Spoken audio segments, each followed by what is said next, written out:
Dr. King, this church is as good a place as any to go back over your commitment to the civil rights movement. When you went out from here into university and then you went to Montgomery, Alabama and started the bus boycotts there, what was the philosophy of the civil rights movement as you saw it then, more than 10 years ago?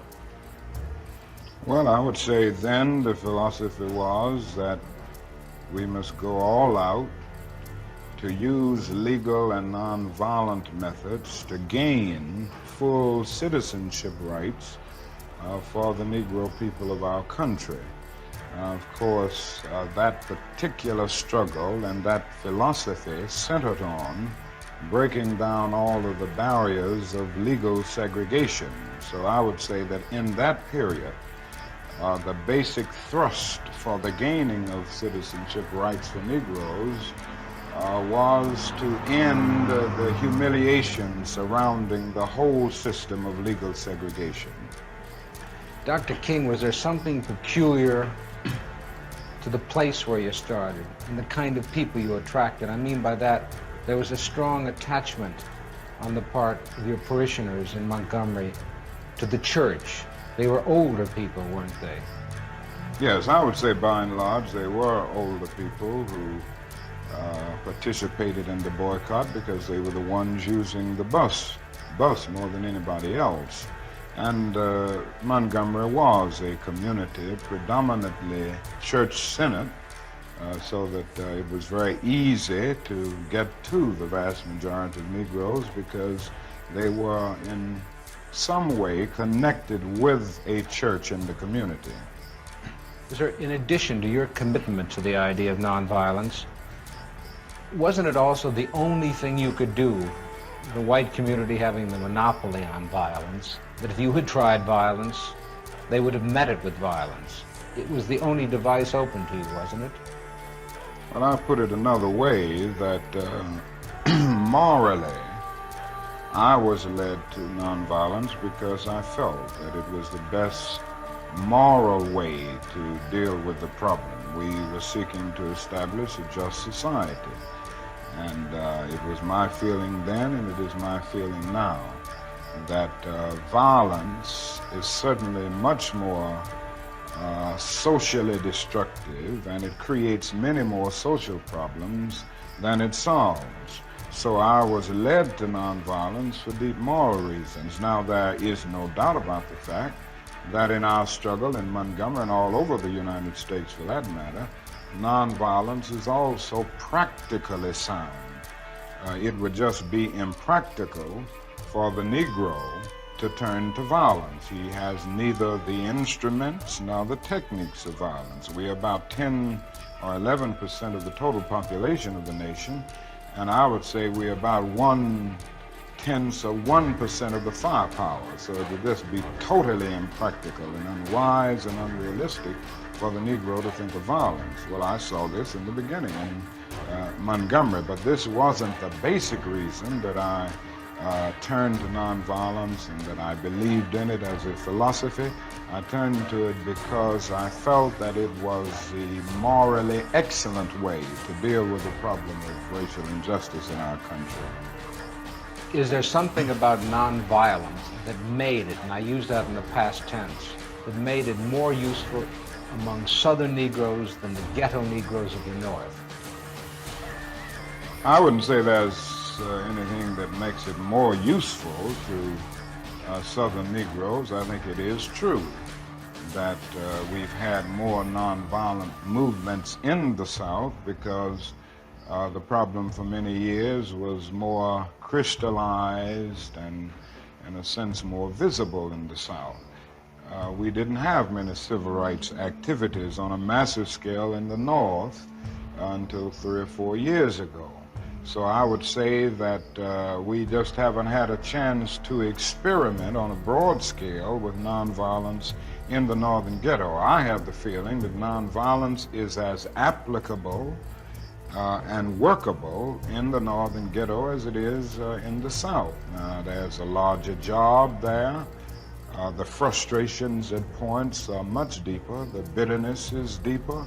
And I think that's because in the South we can see pockets of progress here and there. We've really made some strides that are very visible, and every Southern Negro knows that he can do things today that he couldn't do 4 or 5 years ago. Wherein in the North, the Negro sees only retrogress, and he doesn't find it as easy to get his vision centered on his target, the target of opposition, as he does in the South.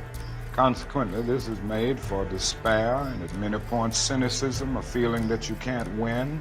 And it simply means that we've got to develop in the North a massive job of organization and mobilizing forces and resources to deal with the problem in the urban ghettos of the North, just as we've done it in the South. In the South, particularly in Alabama, you had visible villains: Jim Clark, Bull Connor, cattle prods, police dogs. But in the North, you don't have those visible villains. Isn't it hard to get your people aroused and directed at something that isn't visible? Well, that's exactly right, and this is what I was saying when I said it's harder to see a target. In the South, in the nonviolent movement, we were aided always, on the whole, by the brutality of our opponent. It isn't the same way in the North. The other thing is that you don't have legal segregation in the North as you do in the South. So it is much more difficult to get people to see exactly what you're doing, but it isn't an impossible job. It's a hard, it's a tedious job at times to get people to be aroused from their apathetic slumbers, but I still feel that Negroes in the North can be motivated just as they were motivated in the South. And I think as time goes on, with the growing economic deprivation in the Negro community, it will even be easier, because people will come to see that not only is something wrong in general, but something is wrong in particular in their own economic and housing situations. Well, what is it? I mean, how do you find it? It's very subtle in the North, is it not? It's subtle, but it's becoming much more visible. Anybody can see that the schools are more segregated in the North today than they were in 1954 when the Supreme Court rendered its decision declaring segregation unconstitutional. Anybody can look around the ghetto and see that ghetto schools are predominantly segregated and devoid of quality. Anyone who moves through a major ghetto of our country will see the housing conditions. People don't have to be reminded that they are forced to live in slums in many instances, and they're often rat-infested, vermin-filled slums. And it isn't too hard to see the exploitation that the Negro confronts in the ghetto, where he is forced to pay more for less and constantly trying to make ends meet, but because of either no job as a result of unemployment, a job that is so economically unprofitable that the person can't make ends meet. And I think they see all of these things, and more they're coming to see them, because before the people of the North were looking to the South and they supported the struggles of the South. Now they're coming to see that their problems are very real and they've got organized to grapple with them. Was there something hypocritical about the fact that the South existed and the North could point the finger? And then when the Civil Rights Acts were passed in the early 60s, you couldn't point the finger anymore? Well, there was no doubt about the hypocrisy of large segments of the nation on the whole question of racial equality. I think the best example is that many of the senators from the North and the West, and congressmen generally, who voted for civil rights legislation in '64 and even '65 with the Voting Rights Bill, refused last year to vote for civil rights legislation because it dealt with an issue applicable to the North, the whole housing question. And this, it seems to me, was the greatest expression of the hypocrisy of many of our citizens and many of the senators and congressmen of the North. But isn't that part of the dilemma now? that people knew that Negroes were being denied what was guaranteed to them by the Constitution, by the fact that they were citizens of this country. Then when they were given those rights, do you feel the white community said, well, we've given them all that we have, now it's up to them? Well, I think the dilemma is much deeper, and I think one during this period of transition has to be very honest with America. And honesty impels me to admit that America has broad racist elements still alive. Racism is still existing in American society in many areas of the society, North and South. And the other thing is that there has never been a single, solid, determined commitment of large segments of white America on the whole question of racial equality. I think we have to see that vacillation has always existed, ambivalence has always existed, and this to me is the so-called white backlash. It's merely a new name for an old phenomenon. I see the white backlash as a continuation of the same ambivalence and vacillation of white America on the whole question of racial justice that has existed since the founding of our nation. I think the other thing that we must see at this time is that many of the people who supported us in Selma and Birmingham were really outraged about the extremist behavior toward Negroes. But they were not at that moment, and they are not now, committed to genuine equality for Negroes. It's much easier to integrate a lunch counter than it is to guarantee an annual income, for instance, to get rid of poverty for Negroes and all poor people. It's much easier to integrate a bus than it is to make genuine integration a reality and quality education a reality in our schools. It's much easier to integrate even a public park than it is to get rid of slums. And I think we are in a new era, a new phase of the struggle, where we have moved from a struggle for decency, which characterized our struggle for 10 or 12 years, to a struggle for genuine equality. And this is where we're getting the resistance, because there was never any intention to go this far. People were reacting to Bull Connor and to Jim Clark rather than acting in good faith for the realization of genuine equality. Do you think white people in this country, and I'm talking about non-segregationists, people devoid of thinking they're devoid of racism, do you have any idea of what they want the Negro to be in America? Well, it depends on the level that we are talking here, because I think you have to make a distinction between the people who are genuinely and absolutely committed in the white community on the question of racial equality. And I must confess that I think they're in a very small minority. I think the vast majority of white Americans will go but so far.